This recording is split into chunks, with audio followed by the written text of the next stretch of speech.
Atong niaging Mayo Petsa 12, renowned journalist Alex Guo na diskruhang patay sa iyang opisina. Nakita kini ang lawas nga nailubid sa iyang apad o klase-klaseng kemikal nga matud pa sa kapulisan nga kini ang rason sa pagkamatay ni ini. Padayon gihapon ang investigasyon sa niining kaso. Kauban nato si Mayor Guerrero para sa investiga. So, Mayor, sino nga ba sa pagdungbandod sa Sa tanan, no, gusto kong magpasalamat sa oportunidad nga makapag-istorya kahon. Tinuod nga makapalambot ang balita ni Miss Go, and she and I have worked a lot during my time as a mayor. And her death, especially the cause, has been unexpected. I wish to extend my deepest condolences to the family and friends.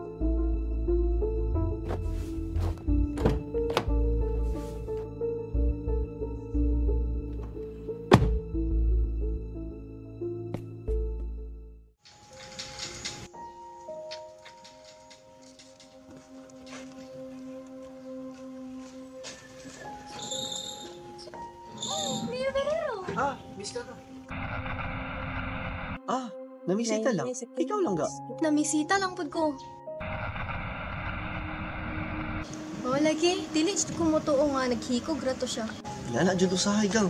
Wala ta kaila sa mga tao. Sige, mauna na ko ha. Sige. Ayo. Pero dili man jud nga na si Alex.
Mayaman na. Magod na.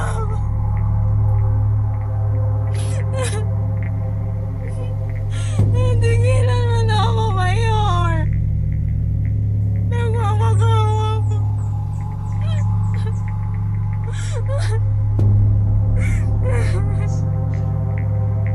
Kara,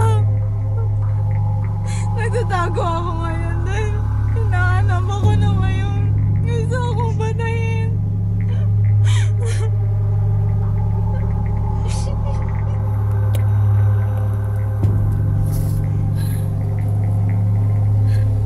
Kung napanood niyo to, siguro patay na ako. Mga nasilaw sa pera, nagbibingihan, naging pipe, nagbubulagan sa mga kademonyan mong ginawa. Yung visit na Mayor, alam mo, ang dumi mo kaya pinapatahimik mo ang hustisya. Pinagkadiwalaan ka ng lungsod. Tulong!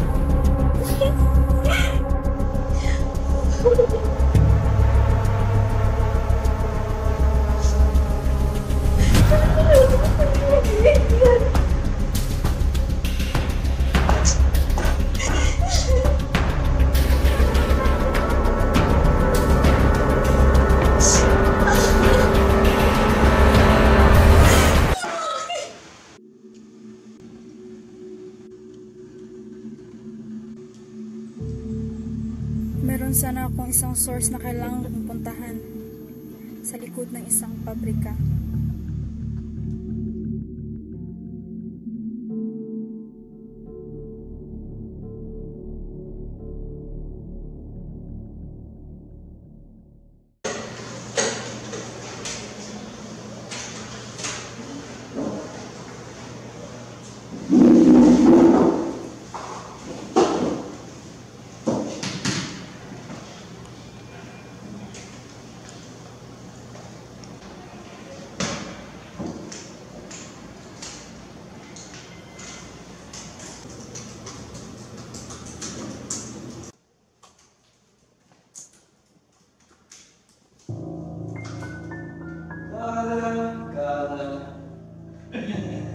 Ay, Kara. Wala ba dyan ka gikapoy? Tuko ba dyan ka? Nang naing ginabuhay. Na ay pulos. Wala. Labaw na ka.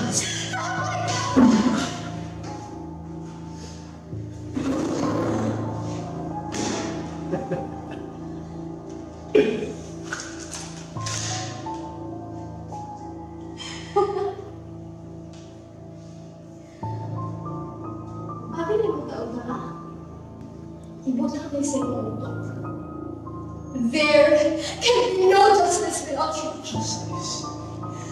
There can be no truth unless someone waits to tell it. Kita ka, Ane?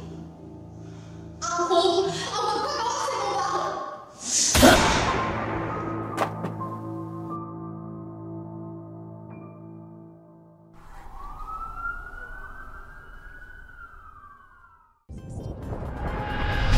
Isa kailadong journalist na diskubrehang patay sa iyang opisina ganiha bandang alas 5 sa buntag. Nakita kini ang lawas nga naay lubid sa kilid. Matud pa sa kapulisan, mao kini ang rason sa pagkamatay ni ini. Former mayor na si Mayor Verero naaresto human nakit-ang guilty sa pagpatay sa usa ka journalist sa iyang opisina.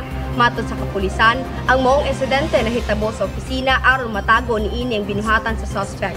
Ang biktima karon nga maong journalist nagpost og artikulo laban sa maong suspect na si former Mayor Verero. Sa artikulo, ginaingon niini ang mga dili maayong binuhatan sa suspect. Ipakita nga maong suspect dugay na naga-rape og mga minor de edad. Konektado sab kini sa kaso sa pagkamatay sa usa ka journalist ni Aging Bulana nga gitabunan lang kini as suicide. Ang mayor na abi sa katauhan nga maayo, naa day ginatago nga dili maayong binuhatan.